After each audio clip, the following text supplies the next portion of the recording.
सरकार जितनी ज़्यादा हो सकता है राहत दे और क्षतिपूर्ति पोर्टल खोल के और सरकार अपने दरवाजे बंद कर देती है, वो नहीं चलेगा।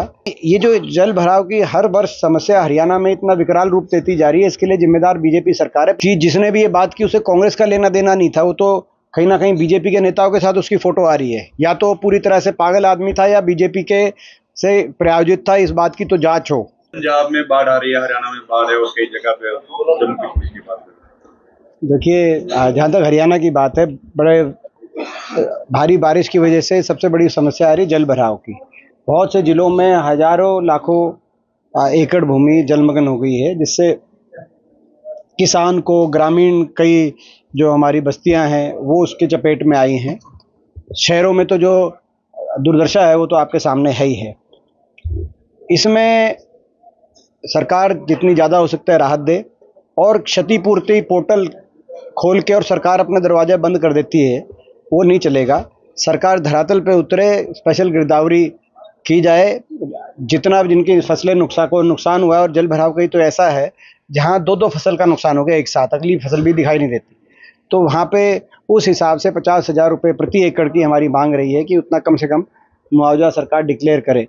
साथ में ये जो जल भराव की हर वर्ष समस्या हरियाणा में इतना विकराल रूप लेती जा रही है, इसके लिए जिम्मेदार बीजेपी सरकार है। पिछले 11 साल से खट्टर सरकार ने एक नीति बनाई थी कि कहीं भी नई ड्रेन वो तब वहाँ बनाएंगे जहाँ किसान जमीन दे।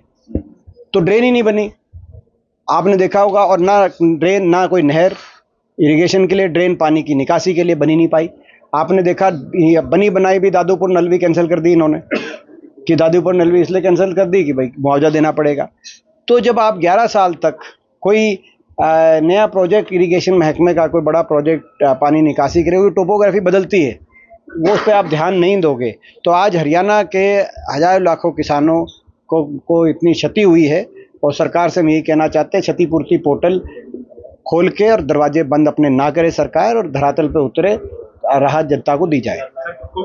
बीजेपी लगातार प्रदर्शन करती हुई नजर आ रही है, प्रधानमंत्री नरेंद्र मोदी की मांग जो रखने के लिए। पहली बात देखिए, इसमें स्पष्ट रूप से सबको पता, सारा देश जानता है कि जिसने भी ये बात की उसे कांग्रेस का लेना देना नहीं था। वो तो कहीं ना कहीं बीजेपी के नेताओं के साथ उसकी फोटो आ रही है। या तो पूरी तरह से पागल आदमी था या बीजेपी के से प्रायोजित था। इस बात की तो जांच हो।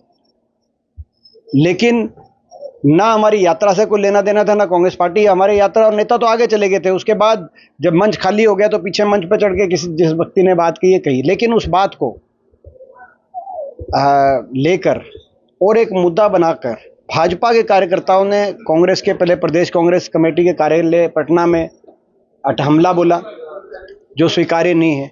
इस तरह के आदमी के शब्द तो स्वीकार्य है ही नहीं। उस आदमी का तो ना तो समाज में स्थान है, ना राजनीति में स्थान है जो आदमी। लेकिन ये भी स्वीकार्य नहीं है कि भाजपा इस तरह के मुद्दे को एक राजनीतिक मोड़ देने का प्रयास करे। प्रधानमंत्री जी स्वयं बोले, इस देश में हर बहन और माँ, सबकी इज्जत एक समान है। प्रधानमंत्री जी उस समय अगर बोलते, जब हिमांशी नरवाल पे इस तरह की गालियां दी जा रही थी खुले तौर पे, या जब कर्नल सोफिया कुरैशी को गालियां दी जा रही थी और भाजपा के मंत्री एक मध्य प्रदेश के उनको आतंकवादी की बहन बता रहे थे, प्रधानमंत्री जी ने उस समय चुप्पी रखना ठीक समझा। वो भी किसी की माँ और बहन हो सकती हैं, हो सकता है कि वो फौज में हो, देश के लिए मरने मिटने को तैयार हो, लेकिन वो बहन और माँ किसी की थी।